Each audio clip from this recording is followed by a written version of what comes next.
नमस्कार, hornbill TV देख रहे हैं आप। मैं हूं आपके साथ विशाल गर्ग। खबरों की शुरुआत करेंगे श्रीनगर में प्रसिद्ध एकमात्र राहु मंदिर के सौंदर्यीकरण और कई विकास कार्यों का कैबिनेट मंत्री धन सिंह रावत ने भूमि पूजन किया है।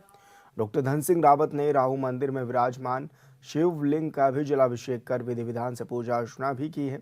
मौके पर धर्माचार्य रसिक महाराज भी मौजूद रहे। इस दौरान हजारों संख्या में श्रद्धालु भी राहु देव जयकारे लगाते हुए नजर आए। भूमि पूजन के साथ ही मंदिर परिसर में एक विशाल भंडारे और एक सभा का भी आयोजन किया गया।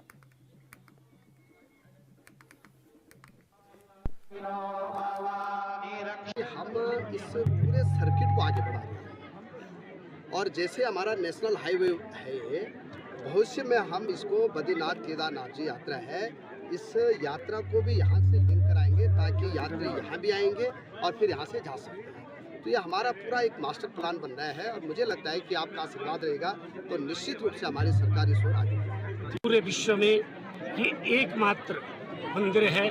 9 ग्रहों में जो 8वां ग्रह है राहु, उसकी शांति के लिए, उसकी प्रशांति के लिए लोग यहाँ पर आएंगे और आकर के इस क्षेत्र में आकर के भगवान महादेव का आशीर्वाद प्राप्त करेंगे। ये मंत्री जी का एक बहुत बड़ा विकास कार्य है और मैं समझता हूँ कि 2027 में एक बार फिर धंधा को यहाँ से बहुत मतों से अंतर से जीत करके फिर विधानसभा में पहुँचाएंगे, ऐसा हम सब लोग। प्रदेश के खेल मंत्री रेखा आर्या ने लोहाघाट के प्रसिद्ध कोली ढेक झील में नौकायान का लुत्फ उठाया है। इस दौरान कैबिनेट मंत्री ने कोली ढेक झील में मछलियों को चारा भी खिलाया। खेल मंत्री ने कहा कि लोहाघाट के खूबसूरत कोली ढेक झील पर्यटन के क्षेत्र में सरकार का काफी अहम कदम है। उन्होंने कहा काफी तादाद में यहाँ पर्यटक आते हैं। खेल मंत्री ने कहा कि झील में पर्यटकों की सुविधाओं की जो भी कमी है उसे जल्द पूरा किया जाएगा।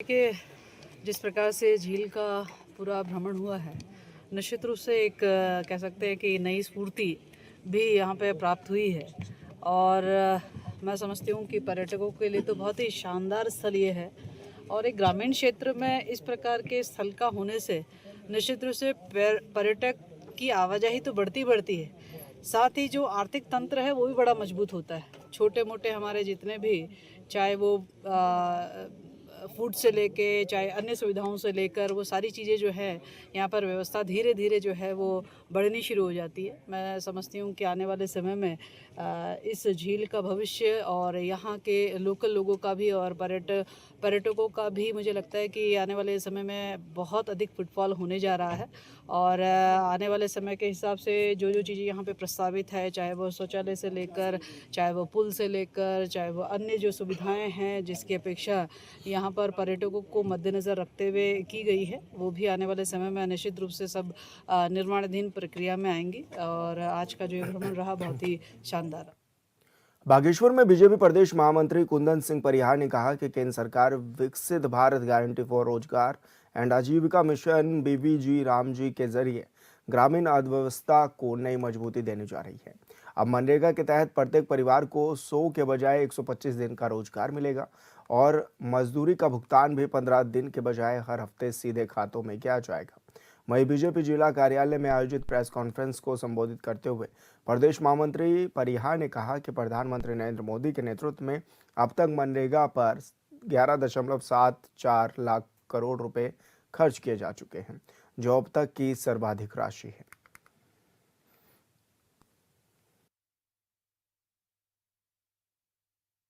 से इस देश में एक नेगेटिव नैरेटिव सेट करने का प्रयास कर रहा है और कभी उन्होंने कहा कि भारतीय जनता पार्टी ने संविधान को खतरे में डाल दिया, कभी कहा कि इन्होंने लोकतंत्र की हत्या कर दी, कभी कहा कि इन्होंने ये आएंगे तो आरक्षण को समाप्त कर देंगे, कभी इन्होंने कहा कि ये एसआईआर ला करके इस देश में जो है मतदाताओं को कम कर रहे हैं। तो एक इस प्रकार से लगातार कांग्रेस एक नेगेटिव नैरेटिव सेट करने का प्रयास कर रही है। यही नेगेटिव नैरेटिव जो सेट करने का जो एक प्रयत्न उनका और है वो है विकसित भारत जी राम जी बिल को लेकर के।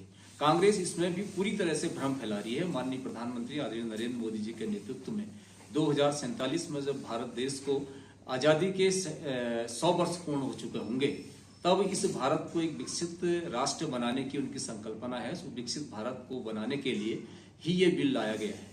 इसमें न केवल ग्रामीण क्षेत्र में रोजगार का सृजन होगा, आजीविका के भी उनके ठोस उपाय किए जाएंगे और इसके साथ साथ इसको विकसित भारत से जोड़ा जाएगा। जहां पहले मनरेगा के अंतर्गत 100 दिन का रोजगार मिलता था, यहाँ 125 दिन का रोजगार के इसमें प्रावधान किया गया है।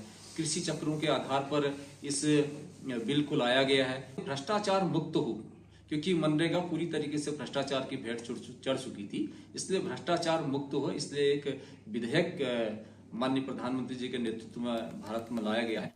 उत्तराखंड में जन जन की सरकार जन जन के द्वार अभियान को बड़ी सफलता मिली है। प्रदेश भर में अब तक 363 शिविरों का आयोजन कर लाखों से ज्यादा लोगों को सरकार की योजनाओं का सीधा लाभ पहुंचाया गया है।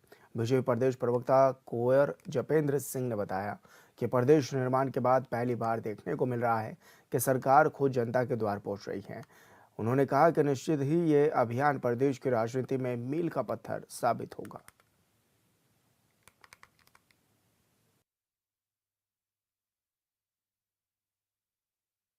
उत्तराखंड निर्माण के बाद आज पहली बार ऐसा हो रहा है कि जन जन की सरकार जन जन के द्वार जाने का काम कर रही है। युवा मुख्यमंत्री की युवा सोच के साथ जनहित के कार्यों को आगे बढ़ाना, सरकार के कार्यों को आगे बढ़ाना, जनता के भारतीय जनता पार्टी के प्रति भरोसे को कायम रखने की दृष्टि से माननीय मुख्यमंत्री जी ने जो एक ये नई शुरुआत की है, वो वास्तव में उत्तराखंड के कोने कोने में पसंद की जा रही है। अगर सरकार जनता के द्वार तक जाती है, पंक्ति के अंतिम छोर पर खड़े हुए व्यक्ति तक उसकी योजनाएं पहुंचाने का काम करती है, उसकी योजनाओं की जानकारी देने का काम करती है, तो जनहित की राजनीति में भविष्य में उत्तराखंड के मुख्यमंत्री का यह कदम मील का पत्थर साबित होने जा रहा है और जनता इसे पसंद भी कर रही है। भारतीय जनता पार्टी जनता द्वारा चुनी हुई, जनता के भरोसे की सरकार, जनता के द्वार हमेशा से ही इसी तरह से आगे बढ़ती रहेगी और प्रदेश को प्रगति के पथ पर आगे ले जाने का निरंतर प्रयास जारी रहेगा। कांग्रेस पार्टी संगठन को मजबूत करने के लिए उत्तराखंड और हरियाणा कांग्रेस के जिलाध्यक्षों को चुनाव के लिए प्रशिक्षण देने के लिए हरियाणा में 10 दिवसीय कार्यशाला गतिमान है। वहीं कांग्रेस पार्टी पर पलटवार करते हुए बीजेपी प्रदेश प्रवक्ता हनी पाठक ने कहा कि कांग्रेस की ओर से कार्यशाला का आयोजन करना कांग्रेस पार्टी का अंदरूनी मामला है। उन्होंने कांग्रेस के 2027 चुनाव में जीत के दावों को कांग्रेस का भ्रम की स्थिति में रहना बताया है।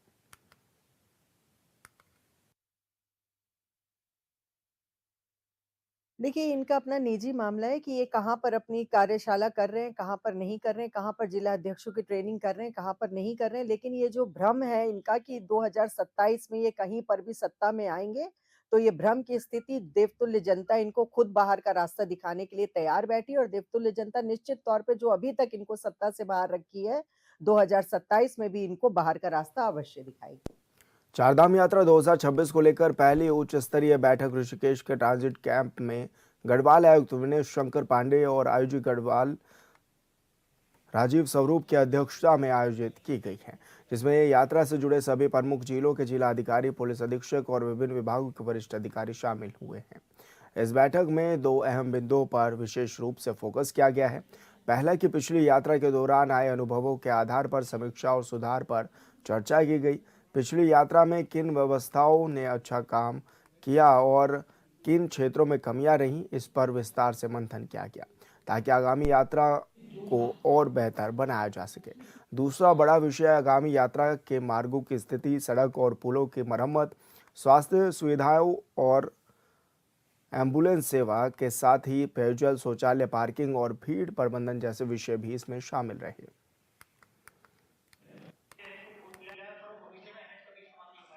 यहाँ पे जैसे ये आप जानते हैं कि जो ऋषिकेश, मुनि की रेती और लक्ष्मण झूला का एरिया है, ये 3 जनपदों का ट्राई जंक्शंस है। तो यहाँ पे जो सबसे सीनियर अधिकारी जो नोडल हैं वो यहाँ पे एसपी ऋषिकेश जो हैं वो यहाँ पर तैनात रहते हैं। तो वो सारी यहाँ पे ऋषिकेश, मुनि की रेती और लक्ष्मण झूला की पूरी व्यवस्था ये यहाँ पे देख। विकासनगर के चौकराता क्षेत्र में एक बार फिर गुलदार का आतंक देखने को मिला है, जहां गुलदार ने खरोड़ा गांव के डाकरा में 1 दर्जन से ज्यादा बकरियों को मार डाला है। जिससे पूरे इलाके में दहशत का माहौल भी बन गया है। घटना की सूचना मिलते ही वन विभाग की टीम मौके पर पहुंची और हालातों का जायजा भी लिया। गुलदार की गतिविधियों को देखते हुए वन विभाग ने क्षेत्र में गश्त भी बढ़ा दी है और अलग अलग टीमों का इस दौरान गठन भी किया गया है। तो ग्रामीणों में डर का माहौल जो है वो बना हुआ है और ऐसे में पीड़ित ने वन विभाग से मुआवजे की भी इस दौरान गुहार लगाई है। तो चक्राता क्षेत्र में गुलदार का ये आतंक एक बार फिर देखने को मिला है, जहां पर कई बकरियों को गुलदार ने आतंक बना लिया है और ऐसे में बताया जा रहा है कि कई बकरियों को इस दौरान मारा भी गया है। तो ग्रामीणों में डर का माहौल भी है और ऐसे में मौके पर वन विभाग की टीमें भी पहुंची।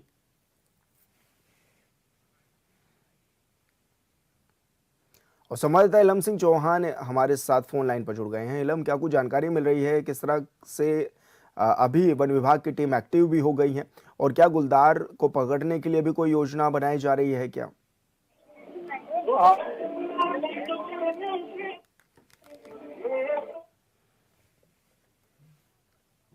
इलम, आप तक मेरी आवाज पहुंच पा रही है क्या? जी बताएं आप। जी इलम, क्या कुछ जानकारी मिल रही है किस तरह वन विभाग की टीमें अब काम कर रही है ताकि गुलदार का जो आतंक है उसको कम किया जा सके? वन विभाग द्वारा टीम गठित कर दी गई है इसके लिए, लेकिन लगातार इस प्रकार की घटनाएं जौनसार बावर के जो ये यहाँ पर जंगल है जो उसमें छानियां बनी हुई है जंगलों के बीच में, तो इस प्रकार की घटनाएं लगातार सामने आ रही है। तो उसके लिए जो भी वन विभाग की तरफ से यहाँ जो जैसे कहीं बाढ़ लगाना या इसके जैसे कहीं ये जो गुलदार है इसको पकड़ने के लिए कोई इस प्रकार के अभी तक कोई साधन नहीं यहाँ पर दिए गए हैं। और जो यहाँ के जिनकी जो बकरी है वो लगभग 19 बकरी गुलदार के द्वारा जो है शिकार बनाया गया। तो अधिकतर मामलों में जो है इसमें मुआवजा भी नहीं मिल पाता है, लेकिन अभी दावा किया जा रहा है विभाग के द्वारा इसमें उचित मुआवजा दिया जाएगा। जी बिल्कुल इलम, बहुत शुक्रिया आपका तमाम जानकारी साझा करने के लिए। कांग्रेस के वरिष्ठ नेता डॉक्टर सोनिया आनंद रावत ने उत्तराखंड के कृषि विभाग में बड़े घोटाले का आरोप लगाया है। उन्होंने कहा कि कृषि मंत्री गणेश जोशी के संरक्षण में किसानों के नाम पर करोड़ों रुपए की लूट हुई है। उन्होंने देहरादून के गढ़ी कैंट स्थित महिंद्रा ग्राउंड में आयोजित एग्रो मित्र कृषि मेले में नियमों को दरकिनार कर एक निजी कंपनी को पहले से टेंडर देने का आरोप लगाया है। सोनिया आनंद ने कहा कि उद्घाटन से पहले ही कंपनी का पूरा सेटअप लग जाना ये साबित करता है कि टेंडर प्रक्रिया केवल औपचारिकता थी। तो बहुत दिनों से चले आ रहे हैं, मुद्दे से सब लोग वाकिफ हैं। पूरी मसूरी विधानसभा, बल्कि मसूरी क्या पूरे उत्तराखंड वाकिफ हो रहा है कि मुद्दे क्या क्या हैं।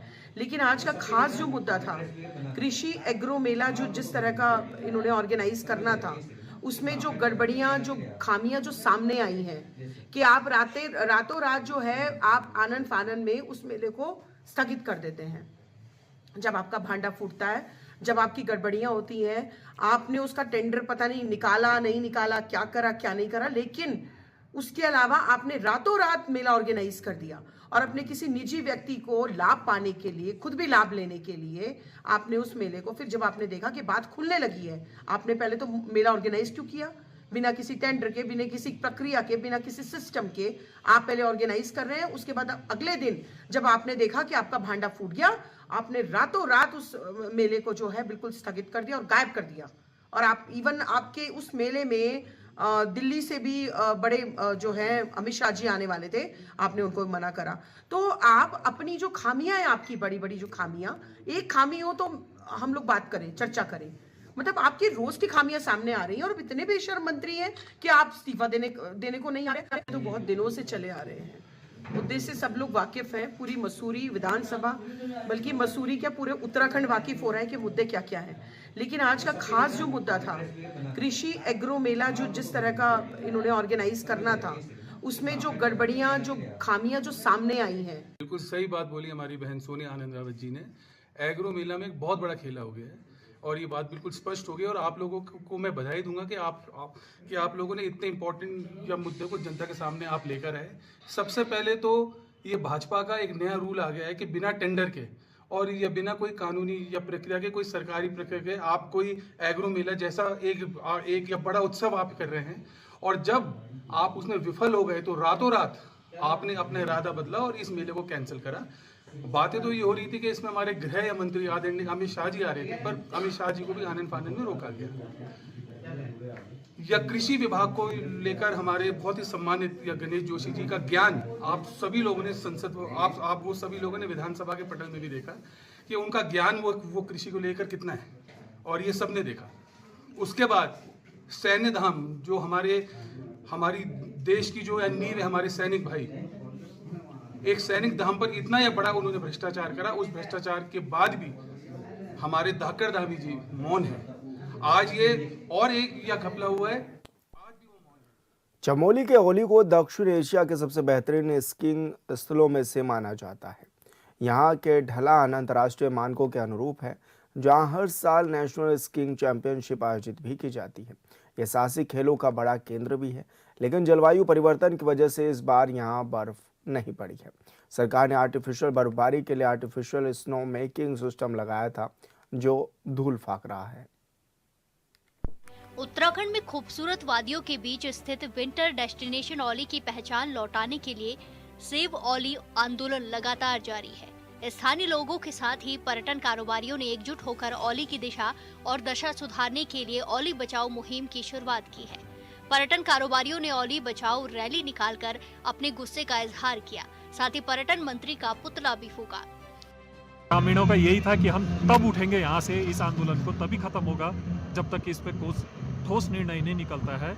और जो भी हमारी ये मांगे की है कि औली को दोबारा से सुचारू रूप से चलाया जाए, जब तक उस दिशा में हम आगे नहीं बढ़ते हैं, तब तक सारे गांव वालों का एक ही मत है कि तब तक हम लोग अपनी मांगों पर अड़ग रहेंगे और तब तक हम इस धरने पे बैठे रहेंगे। प्रदर्शनकारियों ने औली चेयर लिफ्ट पॉइंट के पास पर्यटन मंत्री से लेकर सांसद तक का पुतला दहन किया। स्थानीय लोगों का कहना है कि साल 2010 से 11 में लाई गई कृत्रिम बर्फ बनाने वाली मशीन बर्बाद हो रही है। करोड़ों की लागत से मशीनें लगाई गई, लेकिन रखरखाव के अभाव में लाखों की संपदा बर्बाद हो गई है। इसलिए अब लोगों ने सरकार के खिलाफ जमकर प्रदर्शन करना शुरू कर दिया है। आज सारे ग्रामीण आज यहाँ पर स्लोप पे और सड़कों पे उतरे हैं। इनकी यही मांग है कि ये केवल उत्तराखंड की बात नहीं है, ये राष्ट्रीय स्तर की बात है। औली अंतर्राष्ट्रीय स्तर पर जाना जाता है, और जितना ये हजारों करोड़ का जो ये इंफ्रास्ट्रक्चर लगा है, इसमें तमाम चीज़ें आती है। लिफ्ट हो गया, आपका स्लोप हो गया, आइस स्केटिंग रिंग हो गया, और तमाम तरीके की चीज़ें हैं। तो ये कोई भी आप देखो कि कोई भी सुचारू रूप से कोई भी कार्य नहीं कर रहा है। सड़क के हाल ये हैं, नीचे से टूरिस्टों की गाड़ियाँ क्षतिग्रस्त हो रही है, स्लोप पे बर्फ़ नहीं बन रही है, मशीनें नहीं चल रही है, लिफ्ट बंद है, रोपवे बंद है, पानी की लाइन टूटी हुई है पूरी, आइस स्केटिंग रिंग नहीं बन रहा है। तो तमाम तरीके के जितने भी आयाम थे, किसी भी आयाम पे हमारा औली खरा नहीं उतर रहा है। लोगों का कहना है कि हिमक्रीड़ा स्थल औली में आधुनिक साहसिक क्रियाकलापों के लिए लगाए गए यूरोपीय उपकरणों, विदेशी इंफ्रास्ट्रक्चर, 15 सालों से बदहाल आर्टिफिशियल स्नो मेकिंग सिस्टम की जमीनी हकीकत और 5 करोड़ फूकने के बाद भी वीरान पड़ी Auli open ice skating ring की बदहाल हालतों को दिखाने के लिए ये मुहिम शुरू की गई है। आरोप है कि प्रदेश सरकार और पर्यटन महकमे और गढ़वाल मंडल विकास निगम की ओर से आर्टिफिशियल स्नो मेकिंग सिस्टम एवं ओपन आइस स्केटिंग रिंग को शुरू नहीं किया जाता, तब तक औली में क्रमिक अनशन जारी रहेगा। स्थानीय लोगों का कहना है कि साहसिक पर्यटन की सुविधा न होने से पर्यटक नहीं आ रहे हैं, जिससे काफी नुकसान हो रहा है। जो औली कभी देश का गर्व हुआ करता था, आज वही औली अपनी पहचान बचाने के लिए जद्दोजहद कर रहा है। प्राकृतिक बर्फबारी नहीं होने पर आज औली में चारों ओर धूल नजर आ रही है, जबकि कृत्रिम बर्फ बनाने वाली मशीनों में जंग लगा हुआ है, जिस पर सरकार और पर्यटन विभाग ध्यान नहीं दे रहा है। Bureau report, hornbill TV. Haridwar के गंगा घाटों पर गंगा सभा की ओर से गैर हिंदुओं पर नो एंट्री के पोस्टर लगा दिए गए, जिस पर विपक्ष का कहना है कि यह देश सबका है, सिर्फ एक धर्म का नहीं। वहीं इस पर बीजेपी के प्रदेश अध्यक्ष महेंद्र भट्ट का कहना है कि कुछ स्थल ऐसे होते हैं जिनकी पवित्रता का अलग महत्व होता है। प्रदेश अध्यक्ष ने कहा कि मुझे नहीं लगता कोई और धर्म का व्यक्ति गंगा जल का स्नान भी करेगा। जैसे हिंदू मक्का मदीना नहीं जाता, वैसे कोई अन्य धर्म के लोग गंगा जल से स्नान नहीं करते। प्रदेश अध्यक्ष ने बड़ा बयान देते हुए कहा कि अगर कोई मुस्लिम गंगा स्नान कर पवित्र होकर सनातन में आना चाहता है तो कोई विरोध नहीं करना चाहिए।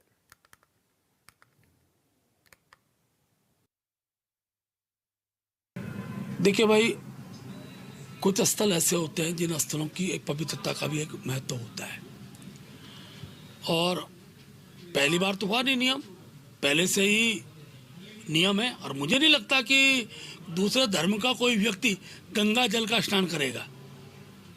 इसको इशू बनाकर कांग्रेस केवल तुष्टिकरण की राजनीति कर रही है, और अगर वहाँ के धर्माचार्य गंगा सभा ये अपेक्षा करती है तो बिना कहे भी ये अपना प्रणीत होता है, क्योंकि मक्का मदीना जैसे स्थान पर कोई हिंदू तो जा नहीं सकता, प्रवेश वर्जित है। लेकिन अच्छा लगे अगर कोई मुस्लिम ये कहे कि मैं गंगा स्नान करके पवित्र होकर सनातन में आना चाहता हूँ, तो फिर तो किसी को विरोध नहीं करना चाहिए। लेकिन एक विषय बनता है तो विषय का ध्यान रखना चाहिए। चमोली में इन दिनों फूलों की घाटी से सटे जंगलों में आग लगी हुई है, जो बड़ी कोशिशों के बावजूद नियंत्रण में नहीं आ रही, और आसपास की फूल घाटी जिससे लगभग 600 तमाम फूलों की दुर्लभ प्रजातियां हैं, खतरे में पड़ती भी नजर आ रही हैं, जिसको लेकर विपक्ष राज्य सरकार को केंद्र सरकार और वायुसेना की सहायता लेने के लिए पर भी जोर डाल रहा है। वहीं सत्तादल बीजेपी प्रदेश प्रवक्ता मथुरादत्त जोशी ने इस विषय को गंभीर बताते हुए कहा कि वन अग्नि के प्रभाव को कम करने के लिए मुख्यमंत्री की ओर से वन विभाग को निर्देशित भी किया जा चुका है। का मामला सामने आ रहा है, उस संबंध में वन विभाग महकमा बहुत गंभीर है, और उनको अग्नि बुझाने की जहाँ जहाँ भी इस तरह घटनाएं उन्होंने तत्काल उसमें रोकथाम करने की बात माननीय वन मंत्री जी ने भी कही है, माननीय मुख्यमंत्री जी ने भी उसको गंभीरता से लिया है। और जो घटनाएं इस बेमौसमी घटनाएं हैं, निश्चित रूप से उन घटनाओं से वन महकमा भी चिंतित है, सरकार भी चिंतित है, और उसमें कंट्रोल करने की, उसमें व्यवस्था ठीक करने की दिशा में सरकार अपने स्तर से काम कर रही है। और भविष्य में देखिए, अभी तो जो बरसात न होने का भी एक कारण है, बर्फबारी भी नहीं हुई है, कई चीज़ें हैं। अगर आवश्यकता पड़ेगी तो फिर उस दिशा में भी काम किया जाएगा। लेकिन हमारे पास अभी वन विभाग में पूरी फोर्स है, और वन विभाग बहुत सजग है। जहाँ जहाँ भी ऐसी घटनाएं हो रही हैं उन पर काबू पाने का प्रयास किया जा रहा है। बीजेपी प्रदेश अध्यक्ष महेंद्र भट्ट ने एक स्टेडियम निर्माण के विवादित मामले को लेकर प्रतिक्रिया देते हुए कहा कि विधानसभा चुनाव के दौरान मुख्यमंत्री ने एक स्टेडियम निर्माण की घोषणा की थी, जिसकी कुल लागत लगभग 20 करोड़ रुपए थी, और अब तक करीब 8 करोड़ रुपए भी खर्च हो चुके हैं। उन्होंने कहा कि किन कारणों से वहां विवाद उत्पन्न हुआ, इसकी समीक्षा पर शासन करेगा, लेकिन इतना स्पष्ट है कि सरकारी संपत्ति को कोई भी परिस्थिति में नुकसान नहीं पहुंचाया जाने दिया जाएगा।